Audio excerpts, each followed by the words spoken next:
ભાવનગરમાં દેશમાં ત્રીજા અને રાજ્યની બીજા નંબરની ભગવાન જગન્નાથજીની 32મી રથયાત્રાનો વિધિવત પ્રારંભ કરવામાં આવ્યો।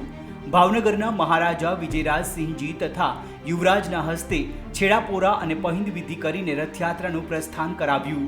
પ્રસ્થાન કાર્યક્રમમાં કેન્દ્રીય મંત્રી મનસુખ માંડવિયા, ગુજરાત ભાજપ અધ્યક્ષ જીતુ વાઘાણી, મેયર નીમુબેન બાંભણિયા, ધારાસભ્ય વિભાવરીબેન દવે, મંત્રી આત્મારામ પરમાર, નાયબ જિલ્લા કલેક્ટર સહિતના અનેક મહાનુભાવો ઉપસ્થિત રહ્યા। 3 કિલોમીટર લાંબી આ રથયાત્રા શહેરના 18 કિલોમીટરના રૂટ પર ચુસ્ત પોલીસ બંદોબસ્ત વચ્ચે નીકળી।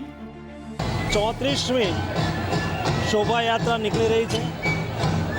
પરંપરાગત રીતે નીકળતી ભાવનગરની આ શોભાયાત્રા, જગન્નાથજીની આ યાત્રા એ સમગ્ર રાજ્યની અંદર બીજા ક્રમની યાત્રા છે। આ રથયાત્રાના માધ્યમથી સમાજની અંદર એક ધાર્મિક માહોલ નિર્માણ થાય છે। હિન્દુ સમાજ ઉત્સાહપૂર્વક આ યાત્રાની અંદર જોડાય છે। દર વર્ષની માફક આ વર્ષે પણ રથયાત્રામાં ચણાની પ્રસાદીની વ્યવસ્થા કરાઈ। આ વર્ષે રથયાત્રામાં મિની ટ્રેન, બાહુબલી ફ્લોટ, છત્રી મંડળી, નાસિક ઢોલ, ટ્રકો પર બનાવેલા વિવિધ ફ્લોટ આકર્ષણનું કેન્દ્ર બન્યા।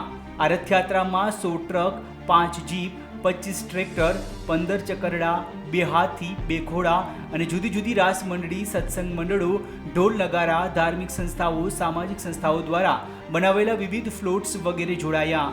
તેમજ રથયાત્રામાં જોડાયેલા લોકો માટે વિવિધ સ્પર્ધાઓનું પણ આયોજન કરવામાં આવ્યું।